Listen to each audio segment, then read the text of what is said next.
Good afternoon, everyone. Thank you so much to all of our expert participants and everyone who has joined with us today. Please kindly wait. We will begin our sessions shortly. Thank you.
Okay, good afternoon, everyone. I extend my warmest welcome to all of you to the International Expert Sharing Meeting with the topic Market Innovation Challenge in Digital Transformations. My name is Rina, and I'm truly honored to serve as host for today's sessions. This gathering represents not only an academic exchange but also a meaningful opportunity for interdisciplinary and cross-cultural dialogue. To guide us through today's sessions, here is our flow of the activity for today. The first one, we have activity introduction, which include the background of this activity and the introductions of our expert. And the second one, we have opening remark from representative from Semioted. And the third one, we have expert presentation session, following with Q&A sessions. And finally, we will conclude with a group photo and the closing of the event. Okay, for the background introduction, the International Expert Sharing Meeting is designed to foster academic exchange between education experts from ASEAN and China. It provides a shared platform for interdisciplinary and cross-cultural dialogue, enabling us to learn from diverse perspectives and experiences. Looking ahead, this series will be held every 2 until 3 months, with each session centered around a unique theme. The topic will span across education, business, engineering, and other disciplines, offering participants rich and engaging discussion from various fields of expertise. Today, We are truly honored to be joined by four of our experts from highly respected institutions, from Universitas Internasional Semen Indonesia from Indonesia, from Moniwa University of Economics Myanmar, from Sinawatra University Thailand, and the last one from Universitas Sumatera Utara, also from Indonesia. Let me now take this opportunity to briefly introduce our expert for today's sessions. Our first expert is Ms. Rustika Sari Nugraheni. Ms. Rustika Sari is head of International Office Universitas Internasional Semen Indonesia and also a head of Visual Communication Design Department WISI from 2015 until 2018. And Ms. Rustika Sari also Academic Affairs Team C from 2013 until 2014. Ms. Rustika Sari also served as expert team assistant for Indonesian Qualification Framework (IQF) and PPDK program under the Ministry of Education and Culture of the Republic of Indonesia. Ms. Rustika Sari professional focus is in international relations, media and communication studies, academic collaboration, and strategic institutional development. Okay, next we will move to our second expert is Dr. Wahwah Tan U. Dr. Wah is Pro-Rector at Moniwa University of Economics Myanmar. Dr. Wah have experience over 25 years of academic experience in commerce, leadership, and entrepreneurship education. Dr. Wah also is a co-author of Leadership as Merit Making, The Case of Myanmar. Also have extensive experience as national trainer for leadership, management, and customer service programs in public and private sectors. Also for professional focus, Dr. Wah is focused in the general management, leadership, marketing management, customer services, entrepreneurship, and SME development. Next, our third expert is Dr. Pusanisa Dekatekern. Dr. Pusanisa is Assistant Professor at Sinawatra University, Thailand, also author of International Marketing and have more than 15 papers in TCEI and Q1 International Journal. Also, Dr. Pusanisa, award-winning researcher on social entrepreneurship, agribusiness innovation, and community development.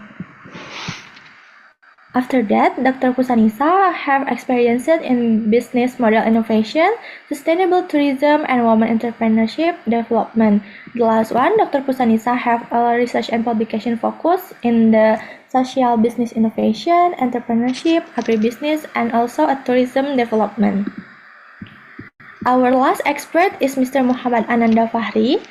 Mr. Muhammad is lecturer in finance at the Management Study Program, Universitas Sumatera Utara from Indonesia.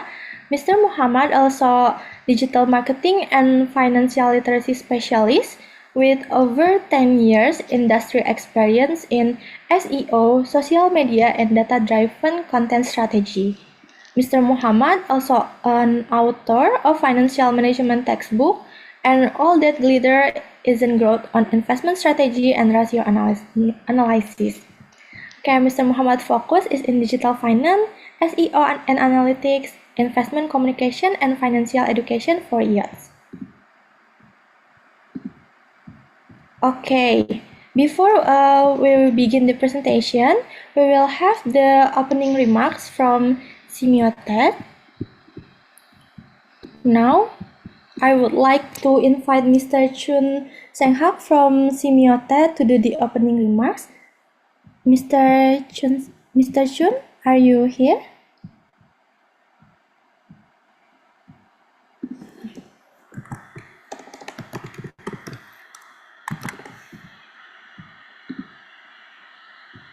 Mr. Chun, can you hear me?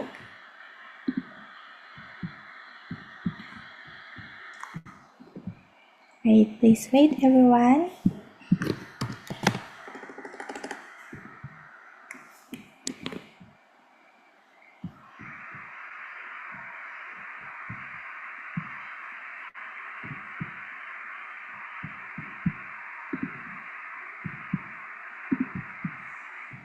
Or maybe Wait.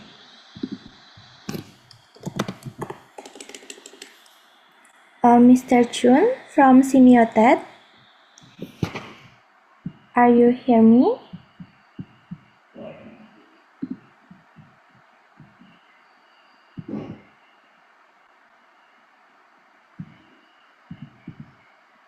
Sorry everyone, please kindly wait. I will confirm it first.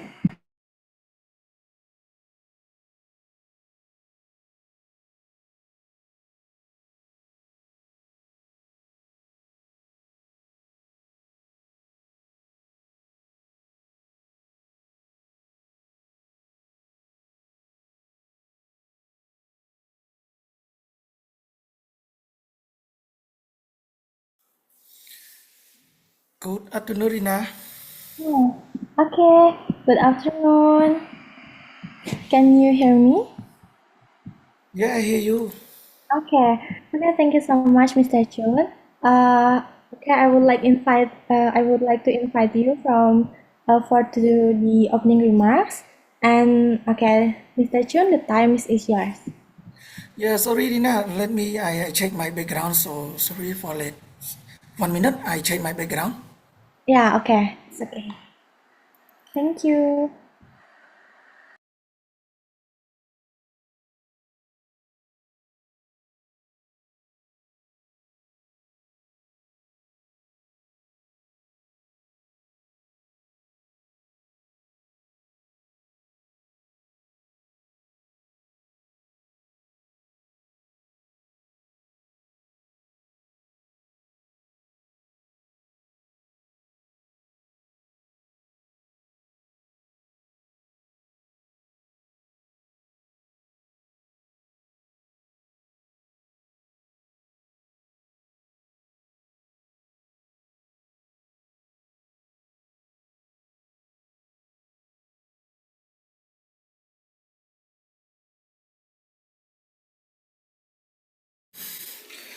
Yeah, sorry, all you that waiting for me for I late for to join our program because I have problem with my technical for to join. Sorry, Rina. Okay, Mr. Chun, you can you can do the opening remark and the subtle and find as well. Thank you. Yes, thank you. Good afternoon, organizing team, esteemed speaker and participant from across the global. My name is Seng Hat Chun, Vice Head of Technical Education Division Simotit. On behalf of Simotit, it's my great honor. I'm pleased to welcome you to 9 International Expert Sharing Meeting on Making Innovation Challenging in Digital Transformation. In today, fledgling world, digital transformation has become a driving force behind economic growth, competitiveness, and social progress. Yet, as we embrace this new technology, we also face many challenges from adapting to rapid market shift and upskilling our workforce to ensuring data security and ethical innovation. This meeting provides us excellent platform for us to share insight, experience, and strategy to overcome the challenge together. By enhancing idea across border and sector, we strengthen not only our situation but also the global community, driving for inclusive and sustainable digital growth. As we start this important discussion, I encourage everyone to share ideas and take part actively in discussion on market innovation challenge in digital transformation topic. Let us use this opportunity To inspire cooperation, path innovation, and build a shared vision for digital future. On final note, I wish you all the best in your future endeavor. I also want to extend my heartfelt thanks to speaker, participant, and organizer for making this event a success. Now, I would like to officially collaborate the open of 9 international expert sharing meeting on market innovation challenge in digital transformation. Thank you, Rina. Okay, thank you so much, Mr. Chun, for your time, also for your insightful opening remarks. Okay, now let's move on. The next sessions is the expert presentation sessions. Okay, we have two rounds of presentation. For the first round, we have Ms. Rustika Sari Nugraheni and Dr. Wahwa Tanu for do the presentations, and each expert have 15 minutes of presentation times. Okay, for the first expert for presentations is Ms. Rustika Sari Nugraheni from Universitas Internasional Semen Indonesia with the topic Navigating the Perfect Storm, Innovation, Markets, and Digital Disruptions. Okay, please welcome Ms. Rustika Sari. Hello, everyone. Thank you, Rina.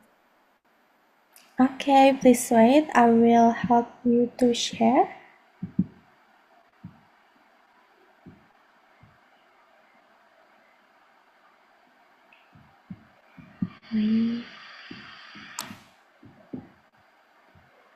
Okay, Ms. Rustika Sari, the time is yours. Thank you so much, Rina. Let's begin with the simple questions for my presentation this afternoon. Does it feel like the rules of business are being rewritten overnight? That the ground is shifting beneath our feet? If so, you're not alone. Today, we're not facing a single challenge, but a convergence of forces, what I call as a perfect storm. And my goal in the next 15 minutes is to give you a compass and a map to not just survive it, but to sail through it and make it stronger than ever. So here's our journey. First, we'll understand the three powerful forces creating this storm. Then we'll see what happens to those who ignore the warning signs. And finally, and most importantly, we'll build a 4-part survival toolkit to help you thrive. This is about moving from being a victim of change to becoming the architect of our future. So, what is the perfect storm actually? Imagine the three independent weather phones, a hurricane, blizzard, and also thunderstorm. Alone, they are dangerous. But when they converge, they create something catastrophic and transformative. In business, these three forms are hyper-innovation, shifting market dynamics, and also digital disruption. So this isn't just change, it's a fundamental reset of the competitive landscape. Let's break down to the first force, hyper-innovation. So hyper-innovation is not just about new technology. It's about exponential pace of change. AI is not just a tool. It's a colleague. Biotech is redesigning life itself. So the result is the product you launched with pride last year might be on its way to obsolescence in just 18 months. So the pressure to innovate is relentless. Now, the second force, shifting market dynamics. Your customer have changed. They aren't just buyers. They are empowered partners. They demand hyper-personalization, instant gratification, and they hold your brand to a higher standard on values and ethics. At the same time, global supply chains are fragile. The implication is clear. Your all market assumptions are a dangerous guide. And this brings us to the most potent force, digital disruption. Please understand this.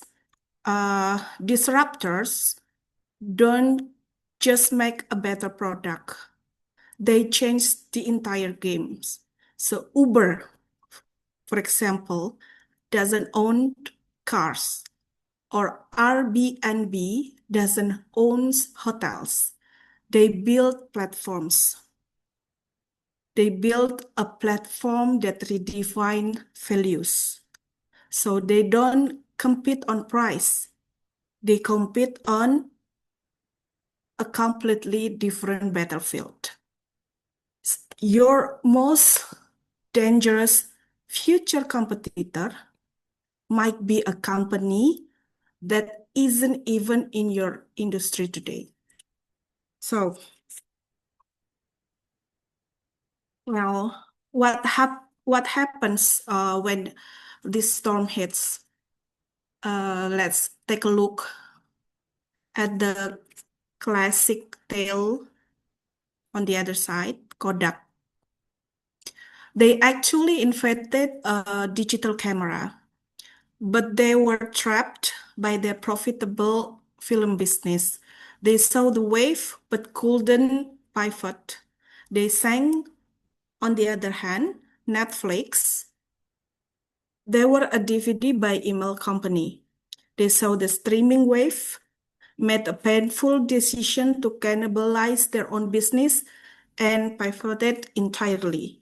They navigated the storm. So the difference wasn't vision. It was the courage to act. So, how do we become the Netflix? We need a survival toolkit. The first is foster an agile mindset. This means shifting from building a fortress to protect what we have to launch expeditions to discover what's next. So empower small teams, embrace experimentation. Remember, in a storm, a speedboat is more maneuverable than battleship. So number 2,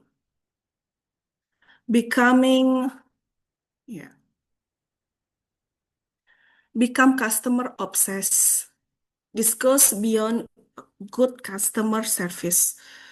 It means using data to understand their unspoken needs. So build constant feedback loops. Your customer is your true north compass. So every decision should be filtered through one question. Does this create real value for our customer? And the third one is the embrace ecosystem collaboration. Well, you cannot own all the innovation. The winners today compete as a part of a network. Partner with a startups.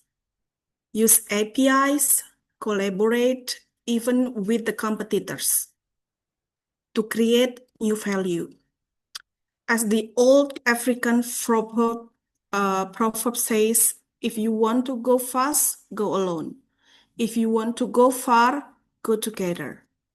That means we need to collaborate with others.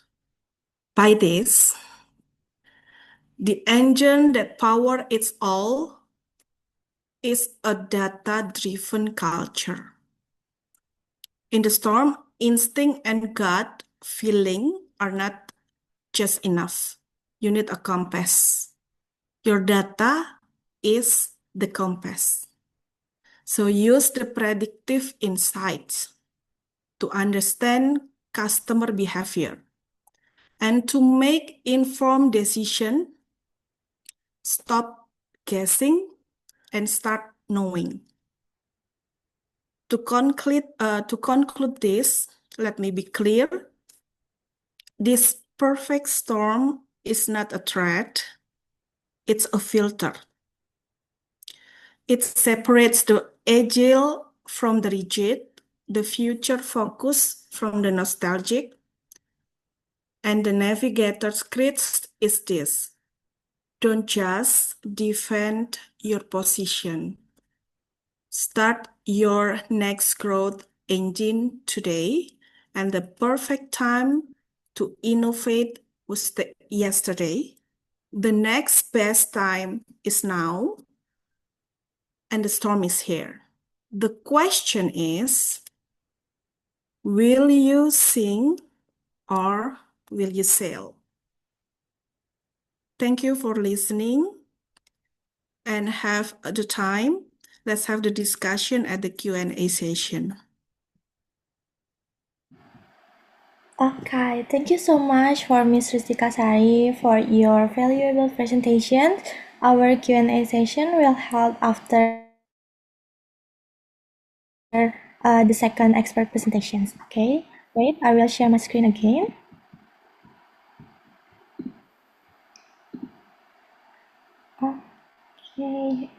Okay. The second expert is Dr. Wahwah Tan U from Uniwa University of Economics with the topic Competitive Advantage Through Market Innovation in the Digital Era. Okay, please welcome Dr. Wah. Okay. Yeah, the time is yours. I would like to share my slide. Okay, you can share your slide. Okay.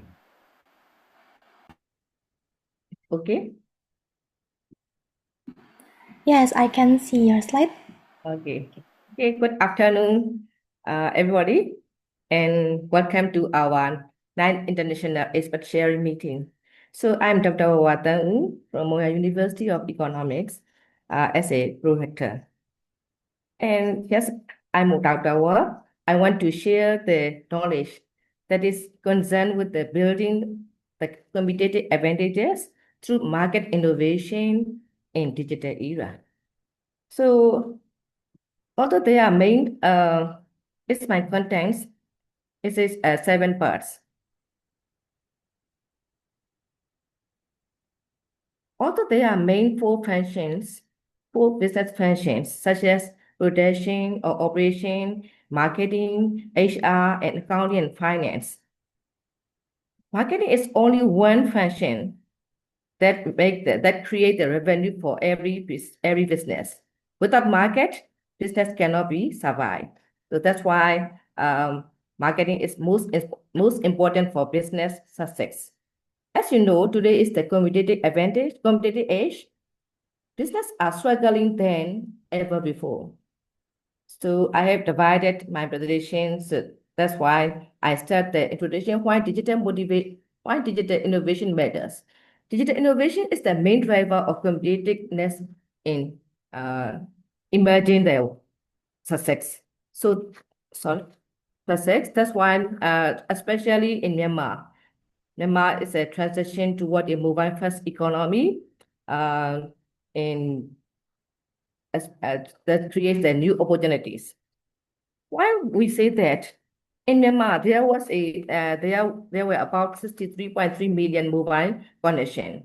So Myanmar is moving to the mobile mobile transaction towards.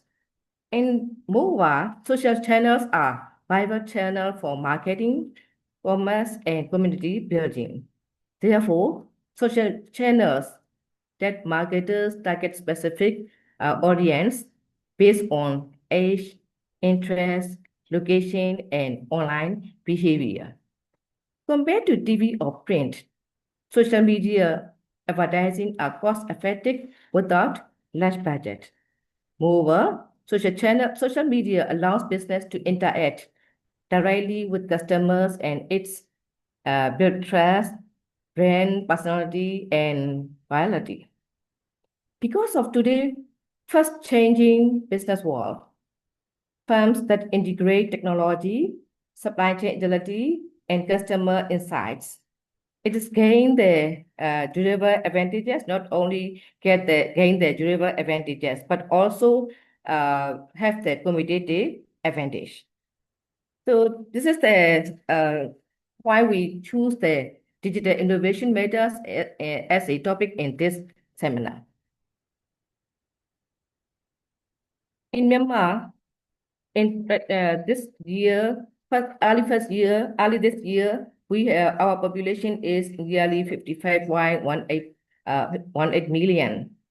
And internet penetration is within 44 to 61%. So you will be surprised why we cannot say definitely 44 or 61, because officially, according to the official data, we have only 44%.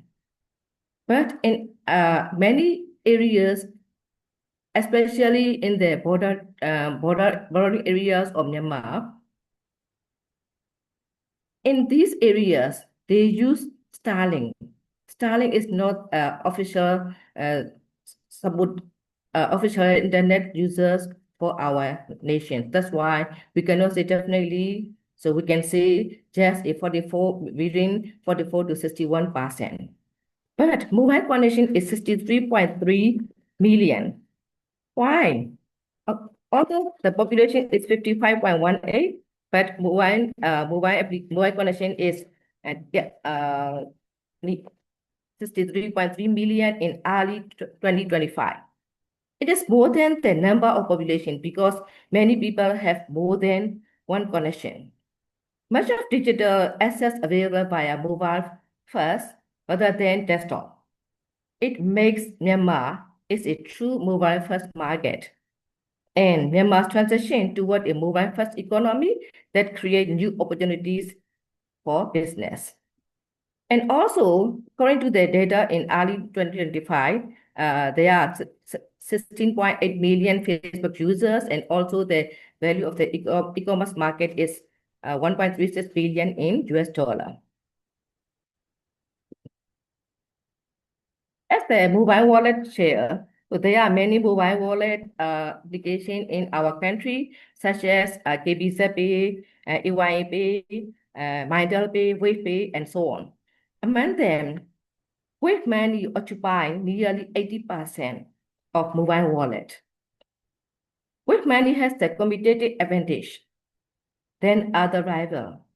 Its strength comes from its massive agent network, extensive average coverage in rural areas, and user-friendly mobile wallet application.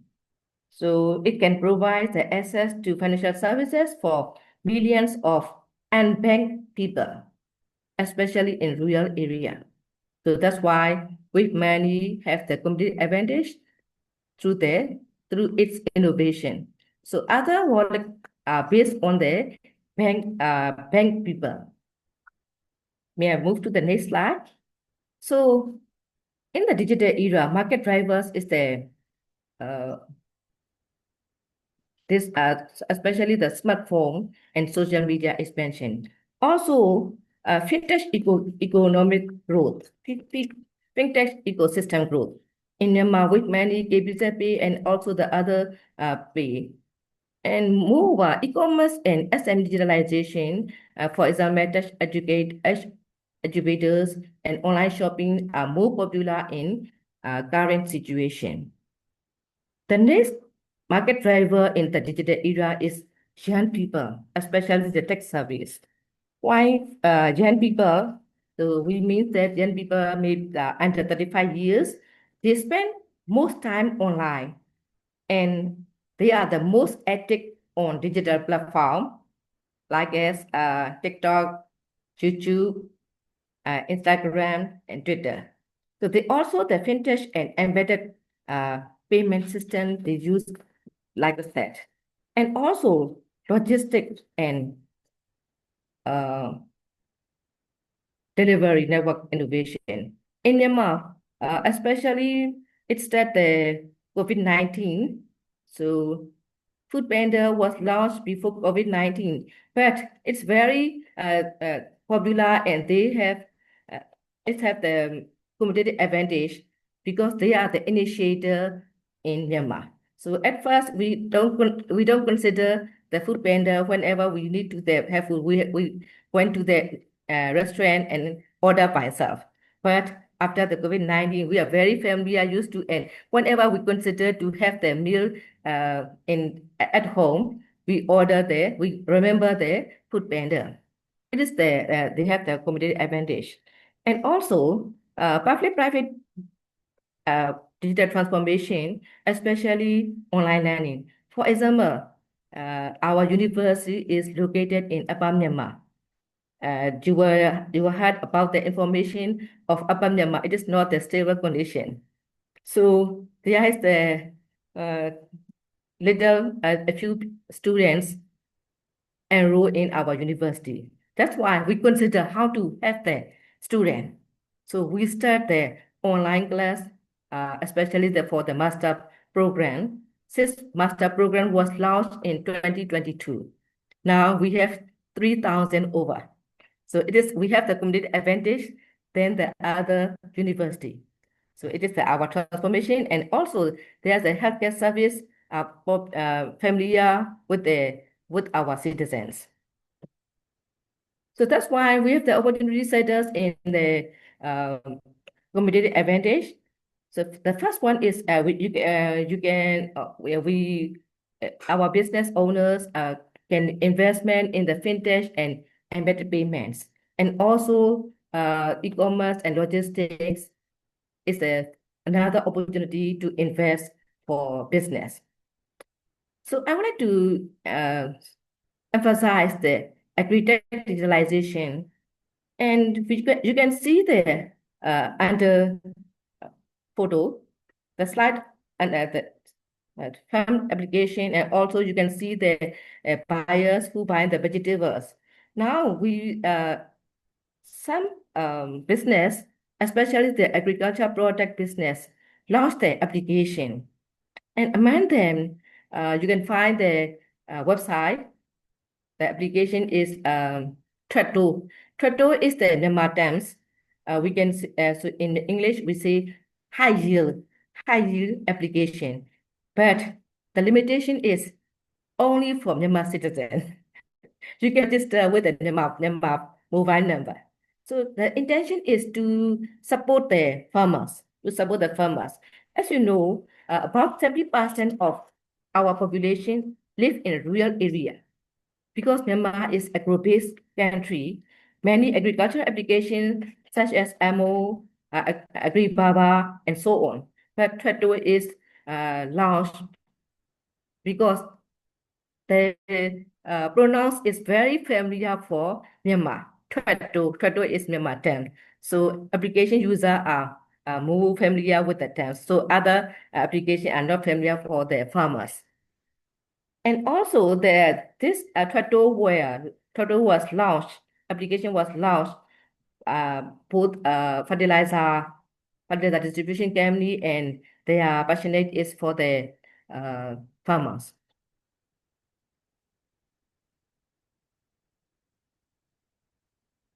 Although there are many opportunities, we face many challenges in market innovation, especially we have the weak infrastructure.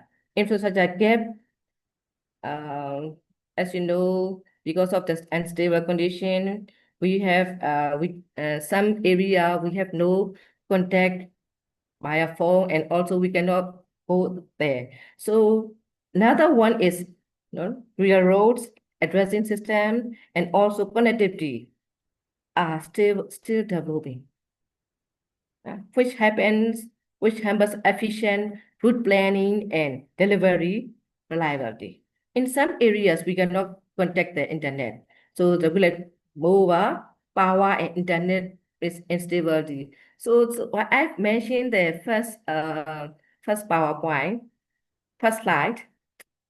Although Myanmar people is 55.18 million, but connection is 63.3 because we use over 2 cats, and I have 4 cats, 4 mobile cats, because in some area we use another cat because of the connective internet stability. And also regulatory uncertainty and Sani, I don't want to mention detail because of our Myanmar condition. And moreover, in rural areas, they have digital literacy is under the understanding level, and also they didn't trust via the mobile or via the online shopping. That is the challenges. So we must build the trust and payment security issue. It's the challenges we cope to market innovation. And it's a strategic innovation. So strategic innovation, we say that I create the cycle. Cycle means it's a move over. 4 functions are correlated with each other. And the first one is digital integration. And according to the digital integration, we must create the operation innovation, especially the agri-logistic and also the AI planning. And the next one, so our customers are maybe the rural or urban, but we must build the customer-centric design. It's the social commerce, and also how to supply diversification, resilience. It is maybe the diversification. This is so I call this cycle is the innovation strategy, and why I choose the cycle is related with each other, not the first one, second one, third one, and not fourth one. It all are correlated with each other. And market case in Myanmar is the Wave Money is now, I've already told you, Wave Money is the market leader of mobile wallet. They have 35 million plus users and dominant in mobile payments. Shop.com is the it is currently cases of in Myanmar. Shop.com is at first is very success, and now it's declined because of the logistic charges. So if we would like to order via the shop.com, for example, I will shop the stationery, cosmetic. So I will give the logistic charges separately. So we didn't do it now. We never use the shop.com, and also the agri-tech step us it's a traceable application like the Trado and Agribaba and so on. Moreover, telecoms, there are 4 providers in our telecommunication sector. So they also building the fintech and digital services. So this is as my conclusion, Myanmar's digital base is the strong but uneven. So we have focused on mobile first, data-driven, agile logistic models. So that finally we build trust, inclusion, and resilience for long-term advantage. So that's why I wanted to say that digital innovation is not just technology, it is a strategy for national competitiveness. It's the end of my presentation, and thanks for your attention. I was happy if you ask a question. Thank you so much. Okay, thank you so much, Dr. Wa, for your presentations. And now I will share my screen again. Wait, please. I will stop my share. Yeah. Thank you. Welcome. Okay, next we will move to the Q&A sessions.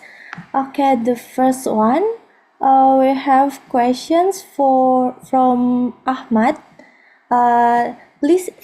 The question is, please explain the role of English language education in promoting peace and social harmony. Maybe this is out of our topic, but Mr. Ahmad want to hear a perspective from our two experts. Maybe let us hear from Ms. Rustika Sari first for these questions. Well, thank you, Ahmad, for the questions. Actually, for me, as we can see, English is our primer international language, and it's a very basic, fundamental to communicate with others throughout the language. And also,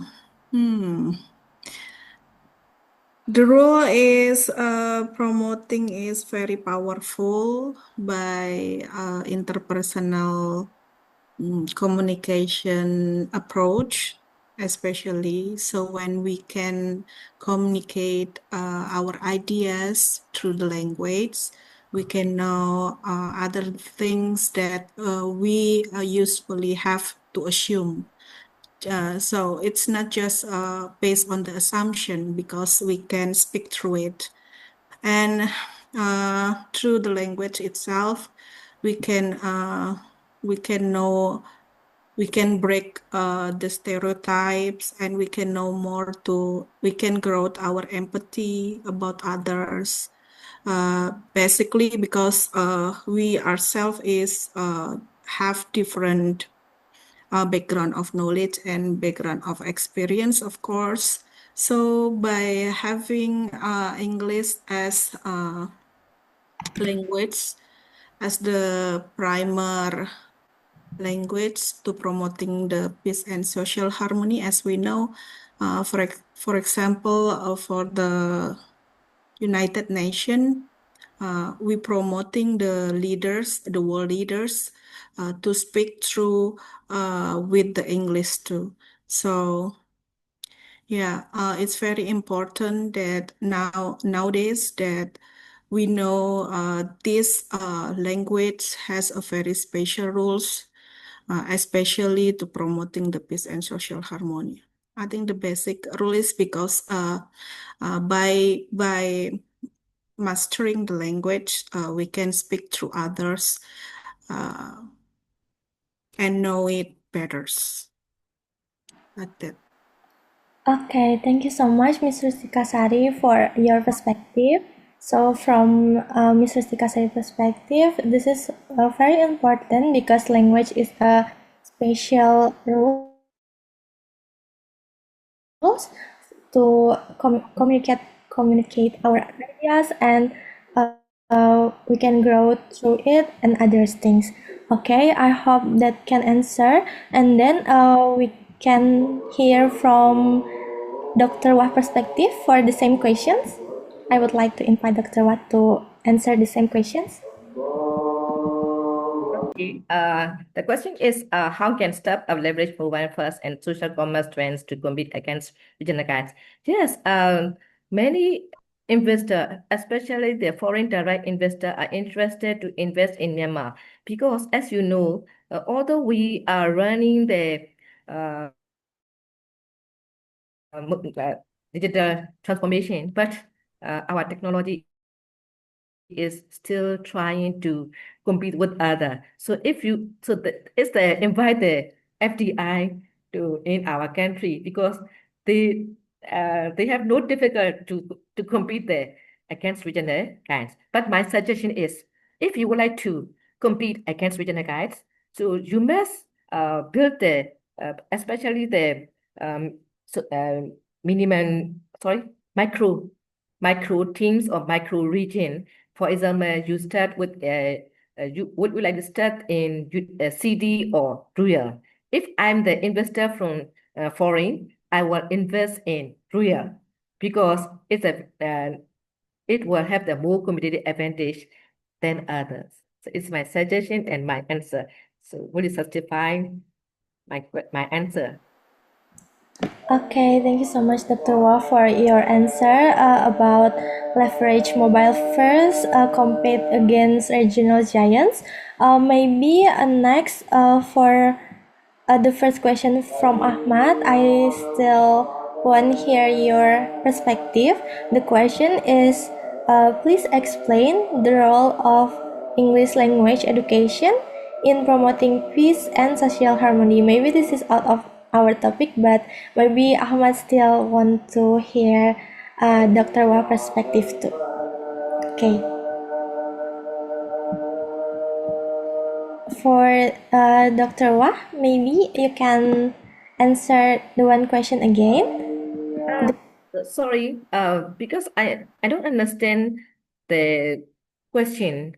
How South Asia behind in research was which field or which topic or which events? I don't understand what's the Oh, meaning okay. of the question. Yes. What you would like to know? Okay. Maybe Ahmad want to know your perspective about the role of English language education in promoting peace and social harmony. Like that. Just your maybe perspective about this English language. English language. English language for learning. Yeah, for promoting peace and social harmony. Yes. So as my opinion or as my experience, I live in it is Moya is not the urbanization, so it's difficult to especially there's no person to speak or to practice the English. So that's why study myself and don't try to say to whenever or whatever you have the opportunity to speak in English. So it will improve myself. And also, I've got my experience. At first, I said that I would like to present. So my friend from the another country said that no, you would like to present, not present. So they were correct their mistake. So don't try to speak in English, and whatever have the opportunity to speak, trying to speak in English. Okay, thank you so much for your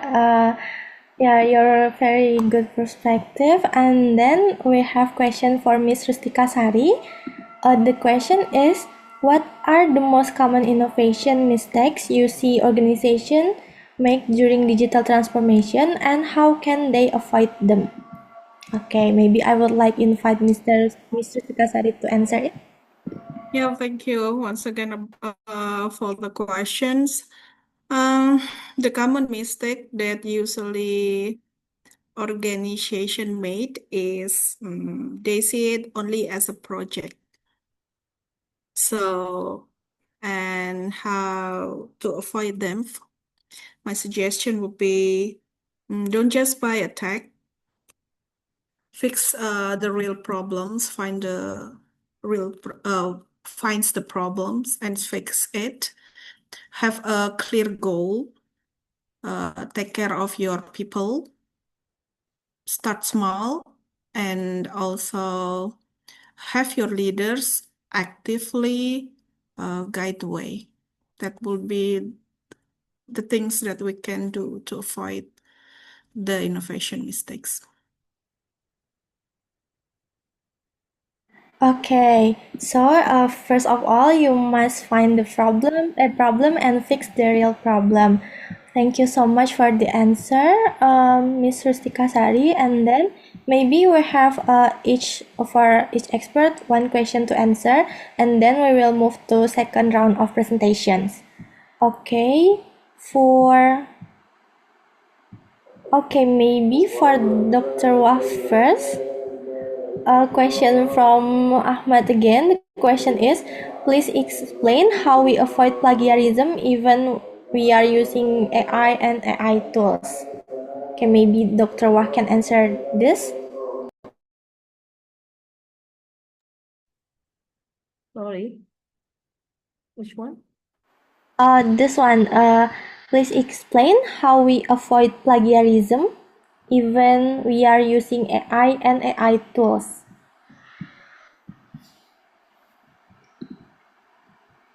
I cannot answer definitely. Oh, okay. Sorry. How we avoid plagiarism even we are using AI. AI. Yeah. AI. Yeah. how we avoid plagiarism. Wait, I will, this one. Oh, so I'm not expert in this field because I never so in our university we use the plagiarism by AI software. So not the other copy paste and also the AI usage. We use this software, but I don't know. It's conducted by the ICT department, so that's why I cannot say definitely. Okay, it's okay. Thank you so much, Dr. Wah, for your answer again. And the last questions is I would like to invite Ms. Rustika Sari to answer. The question is from Christina. Okay, the question is as digital platforms traditional market boundaries, what ethical dilemma arise when innovation prioritizes speed over equity, and how might we enforce disruption safeguards to protect vulnerable stakeholders? Okay, maybe this is the last question for this Q&A session too. Okay, for Ms. Rustika Sari, I would like to invite you to answer these questions. Yeah, thank you once again with the question, Christina. So yes, when we're dealing with the ethical dilemmas, it's once again based to the individual itself because we cannot set the very fixed boundaries about whether it's ethical or not because one organization might tolerate one thing and others don't. So ethical or not is based on where the problem is exists. So if you are in Indonesia, for example, there are some rules about ethical things that we have to know. So it happens also in another places or in another countries. So whether it's ethical or not, it's depend on the culture that we are in. That will be the stress of the dilemmas. So, well, I think what we've been through this, we've ever experienced this kind of dilemmas about the innovations when one innovation arise and when we knew that this innovation is crossing ethical rules in social activities.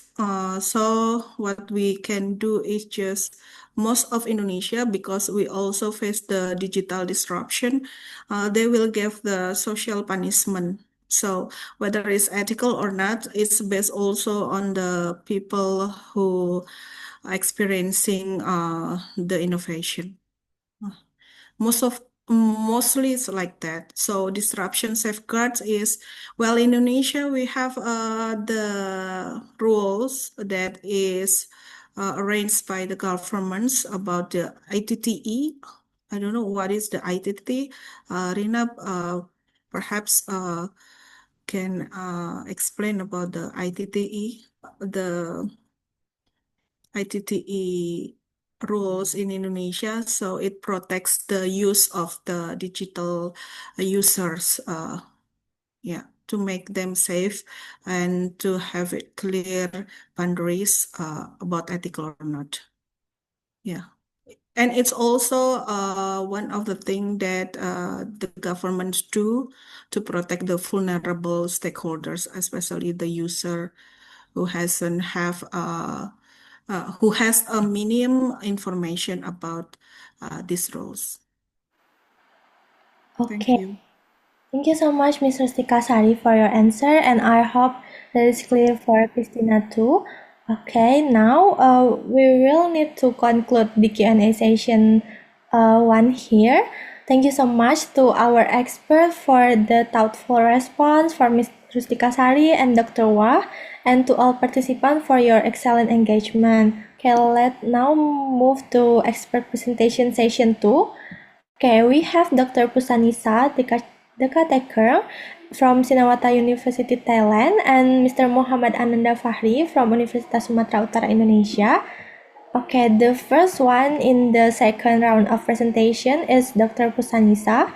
Dr. Pusanisa is assistant professor from Sinawatra University, Thailand, with the topic The Rise of AI-Powered Personalization Beyond Basic Segmentations.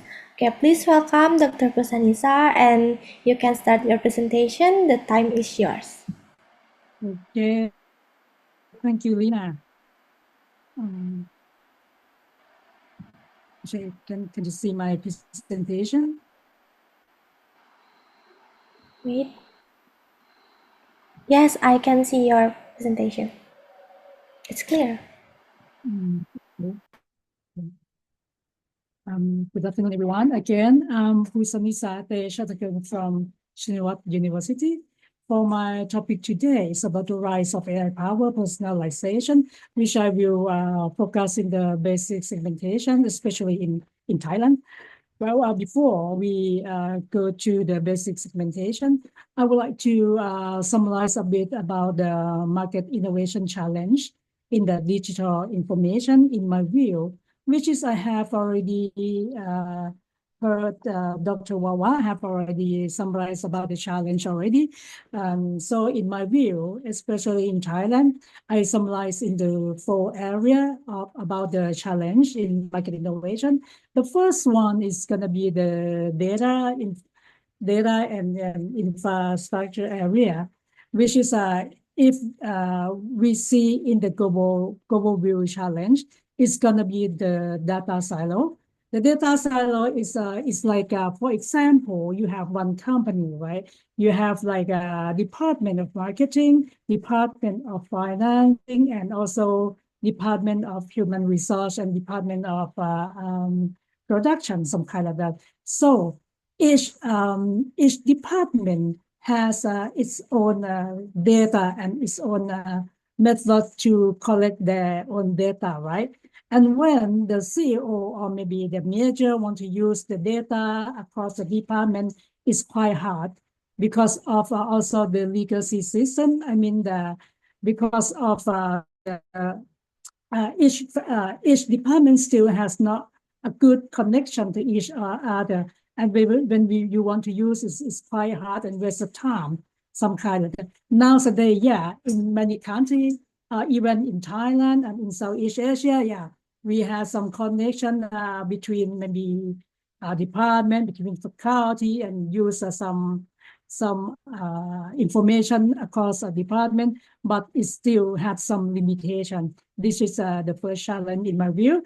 And also in Thailand, we have like the gap between the rural area and urban area as well. If you stay in the city center, I mean in the urban area, so the connection, the speed, the signal of the internet, everything is perfect. But when you move out from the city, maybe in the rural area, maybe in the island, in the mountain, or some kind of that, and the signal still has not established yet. So that's the problem. And you didn't have you didn't have good connection, and if you want to communicate via the internet or some kind of that, is quite a bit limit, right? And also nowadays in Southeast Asia and in all over the world, and especially in Thailand, yeah, we use the mobile to do everything, right? To buy, to shop, to see the movie or anything, right? And so the business or the owner of the platform of each platform or the website need to adjust the website, the application that suitable for the mobile use, which is nowadays all the firm has done quite good, but some still need to be improved, right? And the second challenge about market innovation is about the talent and skill. As you know that the AI has increasingly rapidly, but the human resource still need to be developed and support for the AI in all over the world, not just only in Thailand, also in Asia. And the third challenge is about the regulation.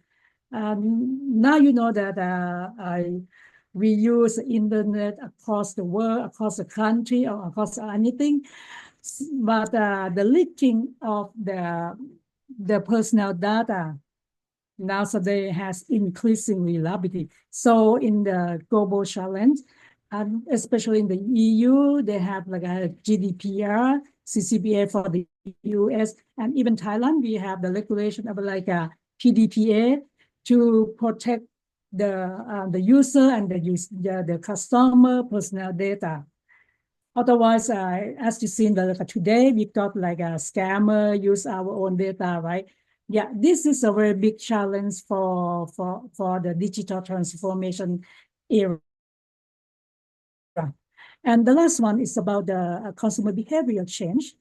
Nowadays, the behavior of the consumer, especially in the global world, and expect that to use the internet smoothly and everywhere, and like nothing obstacle some kind of that. But in the real world, it still have some limitation, some kind like that, and especially in Southeast Asia and in the Thai's context, right?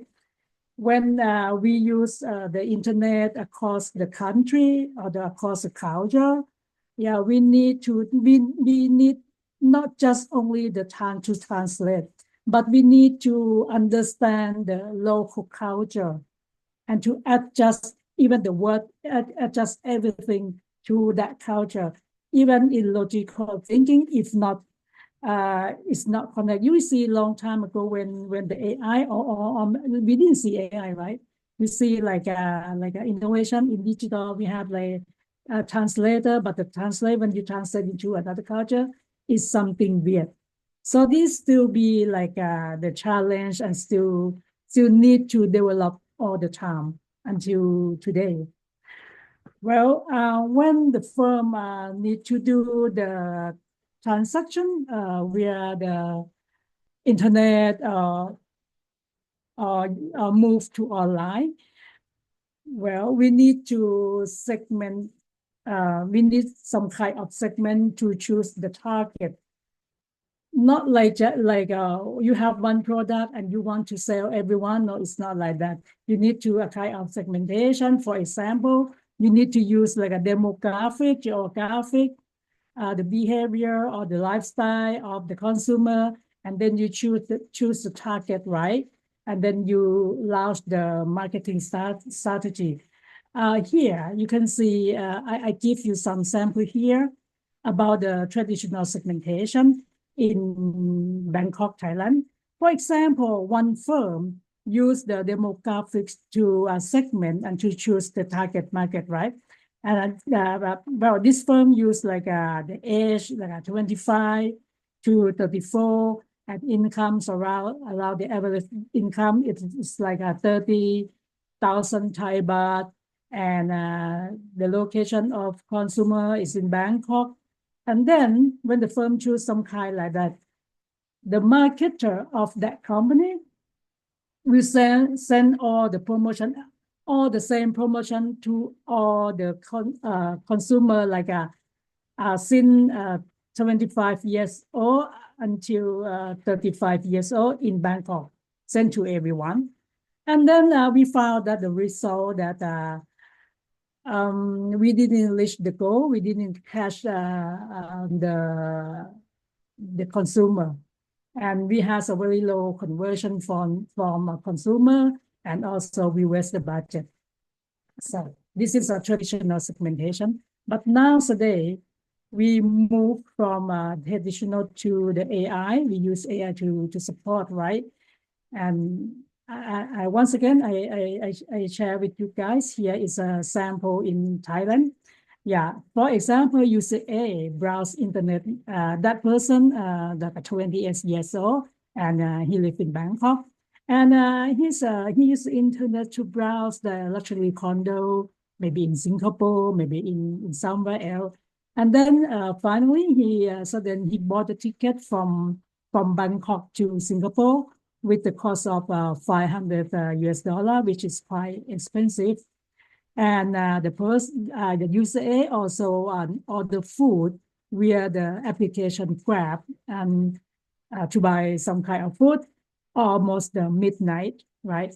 So the AI will help us to predict the intention of that person, that, oh, that person should be like a person who interested in to do some kind of business. And this flight that from Bangkok to Singapore, maybe must be the business travel to buy some luxury condo for investment, some kind like that. And later, the AI will offer some product like a luxury condo in many places, which is cost to his interest for user A. And then finally, also offer the price to the user A as well. And this AI try to finish the transaction cost as well. And then we have a look at the user B. The user B also 28 years old. I live in Bangkok, but he browsed a baby clothes and also purchased some like a milk, powder milk, and also other food via the application like Grab at 6 o'clock, like that. Then the AI will help you to predict that, oh, that one should be the new parent and have some baby in the family, some kind like that. And then the AI will offer the product like product which is close to his behavior, and also offer the product that price and pricing which close his character, some kind like that. Yeah, we can see that user A and user B, which has a 28 years old and live in Bangkok, has a totally different character and different needs. So I can say that the new segmentation, we use the AI to predict by real time intent of that person. Are you follow? Okay. And then I can say that now AI personalization moved from the traditional to proactive anticipation. We don't use like what group you are, for example, student, a teacher, or no. So we will use the real-time intention, and we will like predict that what will you do next, what product do you want in a very close future. And this AI will help you to complete the transaction. We don't want to waste the time anymore. So here, I summarize here about the AI capability. For the AI can reinforcement learning, and we can apply this capability of the AI to the marketing, like offer the real-time pricing, offer the product, and according to the demand. It's very favorable right now, and the AI can learn the human languages, and so AI can interpret that when you chat with the chatbot in the chatbot, right? So the AI will know that, wow, what you want to say and what answer do you want, some kind like this, and also can forecast your next product, not past, the next product that you want to use, and offer you a price that according to your character and your status as well. And the AI can read you and will know your personality about the fashion, about the product, according to the photo that you upload into the internet. Is quite it's quite good, but maybe some dark side will be occur as well. Okay, I will have a very short case here about the hyper personalization in Thai e-commerce as I told you that the AI can help us to forecast, right? So nowadays in the small business in Thailand, maybe like a Minute Mart, like a Minute Mart that stand alone is not a franchise. Yeah? Try to moving online because you know the SME has a limit budget, right? So we cannot overstock the product in our warehouse. So the AI will help us to reducing the waste and custom. For example, the AI will help us to overstock. AI will predict the demand of the people in that area, maybe in Thailand, in Bangkok, or in Chiang Mai, or but very specific area, and will calculate about the weather and traffic or anything, and the school holiday or anything, right? And then the AI will predict the demand and tell us that how many pieces of the product that we need to stock and to serve for the customer. And the outcome is, yeah, of course, it's reduce the waste. And also in the SME, especially like a small business, small shop, like a Thai seal shop who sell the Thai seal, right? Actually, we need to show all the things that we have inside the shop. But if you use AI, and the customer can ask AI, and AI can suggest, and also, and in AI we have the record of the customer, maybe the history, like he used to buy the thing in our shop, and then the AI will suggest all the thing according to his character. So this will increase the order from the consumer. And also has some kind of customer service. Yeah, the owner of the SME don't need to answer all the time, like, how many sites do you have? Do you have the L size, some kind of, but the consumer can ask the chatbot via Line or Facebook. Yeah, this thing can reduce the waste of the time and can work 24 hours. Yeah, already. And and also I summarize here that today AI recommend products, and tomorrow AI will act on the consumer behalf. And the future is agentic marketing, which is we will move from human agentic to AI agentic.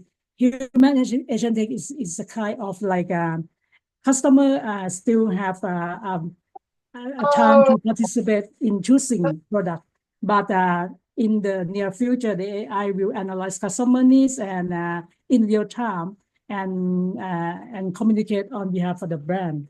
Yeah, it's just all in my presentation. Thank you so much. Okay, thank you so much, Dr. Pusanisa, for your sharing your in-depth knowledge for this topic. And then we will move to our final presenter is Mr. Muhammad Ananda Fahri, lecturer at the Management Study Program, Universitas Sumatera Utara, Indonesia, with the topic When Markets Go Digital, Understanding Innovation, Behavior, and Risk in Modern Finance. Also, for everyone who have their questions, you can type in the chat box and our expert will answer after this. Okay, thank you. And then please welcome Mr. Muhammad. The time is yours. Okay, thank you. Share the screen. Okay.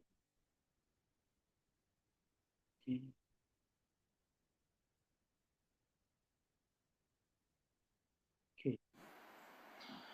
Okay, I can see your screen now. Okay, thank you. Good afternoon, everyone. Today we're going to explore a topic that affects all of us, whether we realize it or not. Is about how finance is being transformed by digital innovation. We live on a world where your phone is your bank, your investment advisor, and even your payment card. You can buy stock, send money, or apply for a loan without ever stepping into a branch. Finance is no longer about the banks. about banks. It's about ecosystem built on technology, data, and behavior.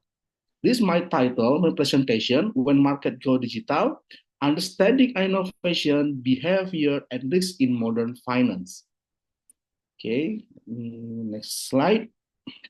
Okay, when market go digital, the way we experience finance has changed completely, reshaping how individuals and business interact with money every day. Everything that used to happen in physical branch or office, opening account, transferring funds, or requesting loans. Now, it all happens on screen, often with just a few taps. Money moves through apps, algorithms, and digital networks that operate across borders. Sometimes, sometimes in milliseconds. What once required waiting in line or signing papers can now be done instantly, anywhere and anytime. Banks are no longer the only players managing financial flows. Fintech startups, wallets, and even social media platforms have become active participants in the ecosystem. Platforms like Facebook Pay or TikTok Shop now blend entertainment with a financial transaction, turning finance into something social and interactive. Like example, in Indonesia, we see the change clearly through a GoPay, OVO, and Dana apps, which have transformed the way people handle daily payments. Even small warrants, it means convenience store, but it's more smaller than the supermarket. Parking attendants and market stall can accept digital payments with QR code. A food vendor can get paid, check balance, and transfer funds all from one phone. Families use these apps to send remittance across Iceland instantly. This new phase of finance is not only fast and inclusive, but also deeply integrated with a modern lifestyle. It encourages economic participation amongst people who never had a bank account before. It supports small entrepreneurs and connects urban and rural economies. Finance today is no longer a separate activity.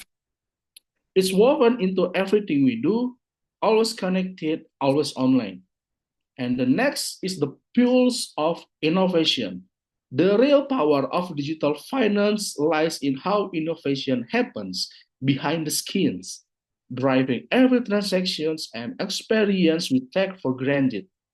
Artificial intelligence and automation now handle even billions of transactions every second, checking for fraud, optimizing transfer, and keeping global system efficient and secure. Machine learning models detect unusual spending patterns faster than a human could, preventing potential losses before they happen. Cloud computing plays major role by allowing bots, startup, and fintech firms to operate at a massive scale without building expensive physical infrastructure. This means financial service can grow quickly, reach a new customers, and store data safely in multiple locations around the world. It also reduces costs, which is why even small digital banks can now compete with the other institutions. And next, Open API takes a step further. They make a finance part of our everyday life. You can invest, insure, borrow, or even split bills inside the same apps. Companies connect to each other's system seamlessly, creating a financial web that works across industry. Let me show you example. A shopping app can offer insurance, or a chat app can handle your payment instantly. A great example, maybe you can hear, maybe you familiar with this name, is a Grab apps. It starts as a simple ride-hailing service, but over time it expands into a full digital ecosystem that integrates payments, insurance, microloans, and investment for drivers, on customers. You might not even notice, but every time you order food or pay for a ride, a series of complex financial processes happen automatically in the background. That's what innovation means today. Finance become invisible yet always present, quietly working for you, empowering the modern economy. And it's about AI in credit and risk. This is one of the interesting part. Traditional credit scoring often overlook millions more of informal workers and small entrepreneurs who have little or no formal bank record. The first point here, explore how artificial intelligence completely changed the reality by pulling insight from alternative data, such as a mobile phone, activity, online shopping active history, utility and bill payments, and even social media behavior to calculate someone's financial reliability. Instead of waiting for years to build a credit history, people can now demonstrate creditworthiness through their daily digital footprints. The next point of emphasis, how this makes lending not only faster, but more inclusive. Okay, platform like Akulaku or Kredivo and even international examples like Atala and M-Pesa can access and approve small loans in minutes because AI can analyze thousands of variables in seconds. This process removes the traditional paperwork barrier that keep many people out of the financial system. However, this opportunity comes with a serious challenge. If the data used to train contain bias, for example, underrepresenting women or rural user or certain job category, then the algorithm may be unintentionally reproduce discrimination at scale. That's why fairness, explainability, and transparency in model design are essential to sustain long-term trust in digital finance. This wave of innovation has opened financial access to millions across emerging markets. Farmers, drivers, and micro entrepreneurs now have easier access to working capital that once impossible to obtain. Yet, it also reminds us of deeper truth. Technology should empower human decision making, not replace it. The best AI-driven credit system combines data efficiency with empathy, ensuring that inclusion remains the real measure of progress. Okay. In the past, investing felt complicated, something only for the wealthy or financial expert. But today, AI and automation have changed that completely robo-advisor can now design and adjust diversified portfolio based on your age, goals, and risk level, all of them automatically. These tools continuously monitor the market and rebalance the investment. So you don't have to, AI doesn't just automate, it educates. Platforms like Bloomberg's AI Analytics or a retail app such as eToro, or in Indonesia we have a Bibit, they always analyze market news, trends, and even social sentiment to give easy data-driven recommendation in real time. Another big shift is tokenization, the ability to own small fraction of high value asset like a real estate, gold, or art through a blockchain. This means anyone can start investing with just a few dollars, breaking down barriers that once kept ordinary people out of wealth building opportunities. In Indonesia, apps like Ajaib and Bibit have simplified investing, turning into an experience as easy as online shopping. Globally, platforms such as Robinhood or Grow and Savvy do the same, making investing not just faster, but fairer and more accessible for anyone. Today, investing is no longer exclusive. It's for everyone with smartphone and curiosity about their financial future. This digital transformation is redefining financial empowerment step by step. Payments today feel almost invisible. With a QR codes, NVC tabs, and mobile wallets, every transaction happens in a second. We just scan, tap, or click, and it's done. Buying coffee, paying for parking, or sending money to a friend has never been this easy. For many, this seamless convenience has become the new normal. Super apps, okay, like I said, Grab, and in Indonesia we have a Gojek, and I heard WeChat. Take this further by combining messaging, shopping, and finance in one place within a single app. People can chat, book rides, pay bills, and even invest. This integration has transformed how small business operate from street vendors to home-based sellers, giving them instant access to customers and payment without costly setup or bicycle stores. In Indonesia, QRIS is a key milestone. It connects wallets like a GoPay, OVO, Dana, Link Aja, and bank apps into one standard, allowing no one to pay anywhere with just one scan. It's similar how WeChat Pay, Alipay changed the transaction in China, or how Apple received digital payment in the West. Beyond convenience, digital payment also bring empowerment. They open the door for micro and small business to join the formula financial system. Farmers, online sellers, and delivery rights can now receive instant payment, manage cash flow, and build credit histories that unlock a new opportunities. So, digital payment aren't just about speed, they're about inclusion, opportunity, and connection in the modern economy. Okay, the next is behavior, the new financial habit. Technology doesn't change what we do. It changes how we think and feel about money. Today's customers have grown used to instant gratification. We expect one-click approval, instant transfer, and smooth, error-free apps.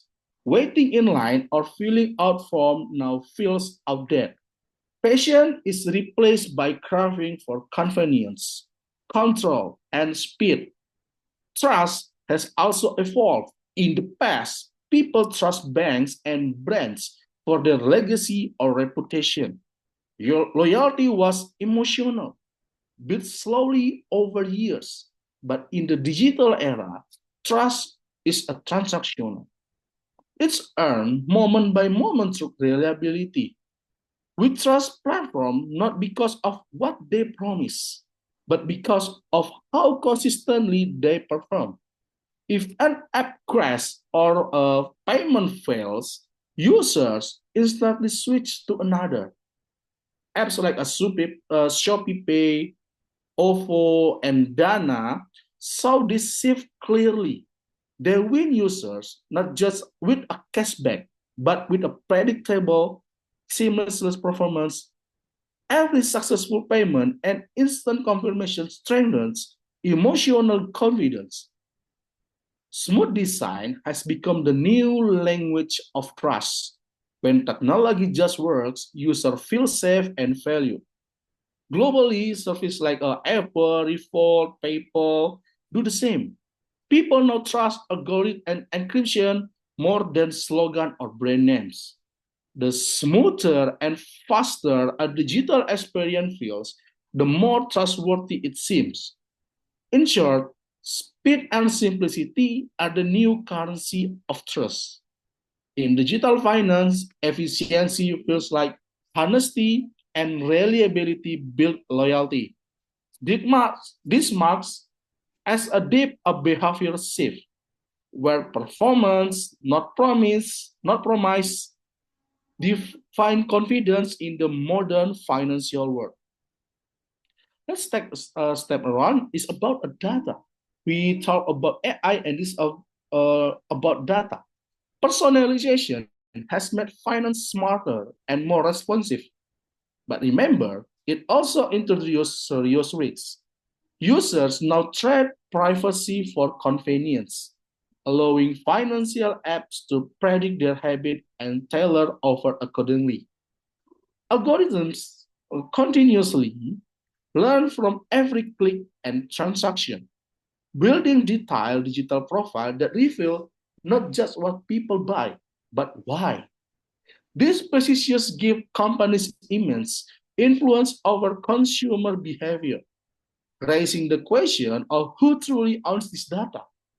Financial institutions and tech firms now hold fast sensitive data sets that power innovation but also heighten vulnerability. Data breaches or unethical sharing can quickly turn convenience into exploitation. As seen in the 2021 Indonesia e-commerce leak and the global Cambridge Analytica case. In the end, true digital depends not only on personalization, but on privacy, transparency, and security.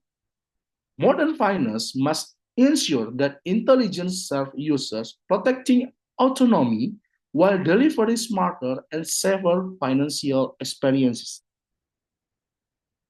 Let's see what the darker side of speed.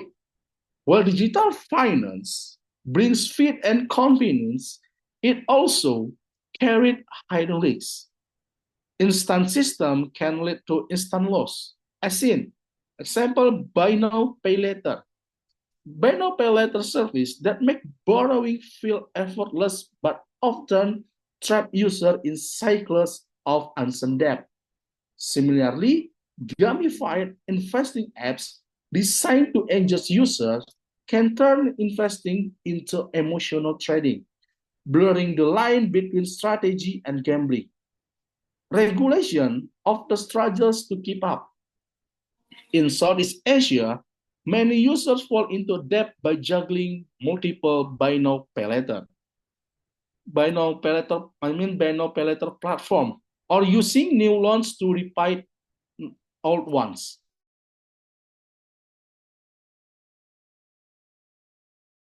Or ethical safeguards can quickly backfire. It can be backfire. True process in digital finance requires balance between speed and wisdom, access and protection. Only with financial education and responsibility can technology empower rather than energize its user. We have the AI dilemma. AI dilemma, or say AI brings both extraordinarily potential and profound risks to the world of finance.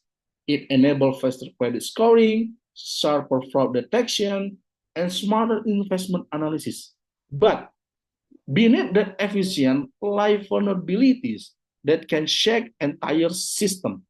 When many institutions depend on the same AI-driven model, one small error can reproach across market. A flawed algorithm could unfairly deny millions of borrowers or trigger massive sell-off. As seen in the 2020 crash when automated trading amplified panic in minutes. The black box nature of AI makes accountability complex. Who responsible when an algorithm fails? Regulators, meanwhile, still lag behind the pace of innovation, often reacting only after crises occur. Ultimately, it means AI should serve as a powerful assistant, not a blind authority. True progress requires transparency, human oversight, and ethical governance, ensuring that technology strengthens trust rather than undermines it. The next slide is about the balancing innovation and trust. As we move forward into the next area of digital finance, the real challenge is not simply how fast we innovate, but how truthfully, sustainability, and responsibly we do it. Innovation must always go hand in hand with ethics, explainability, and user protection, ensuring that every technological leap serves human progress rather than undermining it. Digital finance should empower, not exploit, giving people more control over their financial futures, not pushing them into a system they don't fully understand. Building trust is not one-time goal. It's a continuous process that requires education, transparency, and fairness at every level. From the algorithms behind credit scoring to the design of mobile banking apps. That's why some forward-thinking fintech companies are now publishing AI fairness report, conducting independent ethical audits, or even open sourcing the scoring criteria. So users can see exactly how their data shape financial decisions. This effort shows that accountability can coexist with innovation. The future of finance is not only about digital, it must be also be a responsible, resilient, and inclusive. A system that is fast, fair, transparent, and most importantly, human-centered will not only survive technological disruption, but will redefine what we trust means in the financial world of tomorrow. As we end this discussion, let's take a step back and reflect. Digital finance is just changing how we move money, it's changing how we think, behave, and trust. Innovation has given us an incredible power, AI that predict risks, apps that investing accessible, and system that connect billions instantly. But true, progress isn't measured by speed alone. It's measured by how much value, trust, and stability we can create for everyone, just the who built the system. The future of finance belongs to the who can balance innovation with responsibility, efficiency with empathy, and data with dignity. If we can achieve the balance, then technology will not replace human wisdom. It will amplify it. So, as we move into the new era of digital market, let's commit not only to building a smart system, but also to building a smarter, more ethical world around them. Thank you. Okay, thank you so much, Mr. Muhammad Ananda Fahri, for your comprehensive presentations. And for the Q&A session, maybe because the time limitations, we can start one question for each expert, maybe. Okay. First questions is for Dr. Pusanisa from Kimberly. The questions is, what are the talent-related challenges in the field of AI and data science across regions? Okay, maybe I would like to invite Dr. Pusanisa to answer.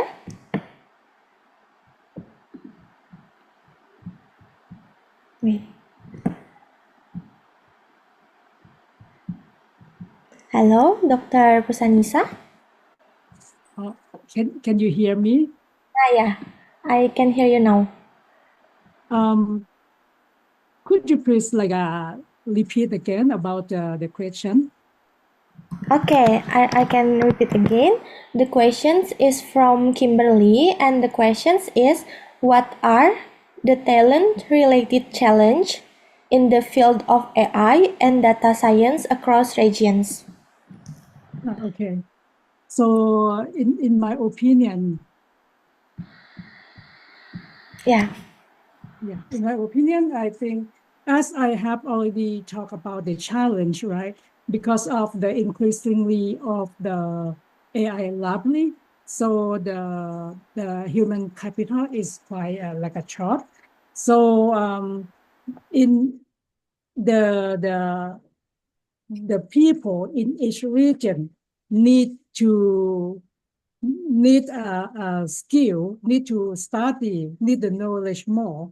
So I can say that each place need to learn about the AI to upskill or reskill, and also the company that work with the data and ocean need a lot of a human resource for the people to not translate, but to understand that the thing that the people say or the thing that the people do compare with the region, how to translate to that culture, some kind like that. I don't know you get my answer. I don't know that my answer go to the point or not. Okay, I hope that clear for Kelly again. Thank you. If you don't understand, maybe you can write to me again. Maybe I don't understand clearly about the question, but in my view, it's some kind like that. Okay, thank you so much for your opinion and perspective, Dr. Pusanisa. And the second question or the last questions is for Mr. Muhammad Ananda Fahri. And the questions is, what is the biggest innovation challenge faced by financial institution when integrating AI and automation into traditional banking systems? Okay, maybe Mr. Muhammad Ananda Fahri can answer these questions. Okay, thank you. The biggest innovation challenge for financial institutions when integrating AI and automation into the traditional banking system is balancing technological advancement with a legacy infrastructure, data, integrity, and regulatory compliance. Most banks still rely on outdated core system that were not designed for a real-time data processing or AI integration. This creates compatibility issues, the data silos, and high implementation costs. At the same time, institutions must ensure algorithm transparency, data privacy, and fairness, especially as AI decisions affect credit scoring, fraud detection, and customer trust. In short, the challenge is not adopting AI itself, but it's like integrating it responsibility within system and regulation built for slower, more manual era. That's my answer. Yeah, thank you for your answer, Mr. Muhammad Anda Fahri. Honestly, we still have a lot of questions, but unfortunately, because of the time constraint, we must conclude the Q&A session at this point. And we sincerely thank you for our expert for providing us such a valuable presentation, insight, and also answer questions from participants. And before we move to the closing, may I kindly request everyone to turn on your camera for our group photo and apply the virtual background that I will send in the chat box. Okay, please kindly turn on your camera, everyone. I will wait and I will take our moment together. Okay, please wait. I see some of participants already turn on their camera. Okay, maybe I will start our group photo. Please get ready, everyone, and smile. Okay, I will count. Okay, 3, 2, 1, smile, everyone. Okay, please wait. I will take again for the second slide. Okay, 3, 2, 1, smile. Okay, one again.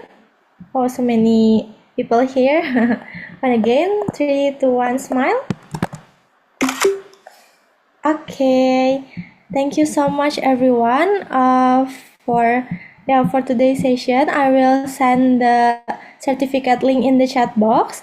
And as a final reminder, please fill in. On behalf of the organization committee, I would like to express our heartfelt gratitude to our experts for presentation today and for all participants for joining us today and for engaging question. We sincerely thank you and hope that the sessions insightful and inspiring for everyone. Okay, wishing you a wonderful day ahead, everyone. Thank you so much. We look forward to welcoming you again in the next event. Bye bye. Bye bye. Thank you. Bye bye. Thank you so much. Thank you. Thank you so much. Don't forget to fill the attendance link ya in the chat box. Oh, can open. Wait, I will send the right one. Please wait. Yeah, this one.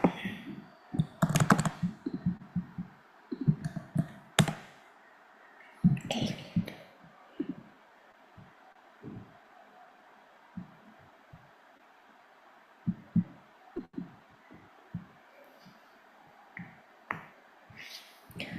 The attendance link, this one. That yeah, already sent from my college too. The certificate will receive automatically when you fill the link. So please make sure you type your name right and your email.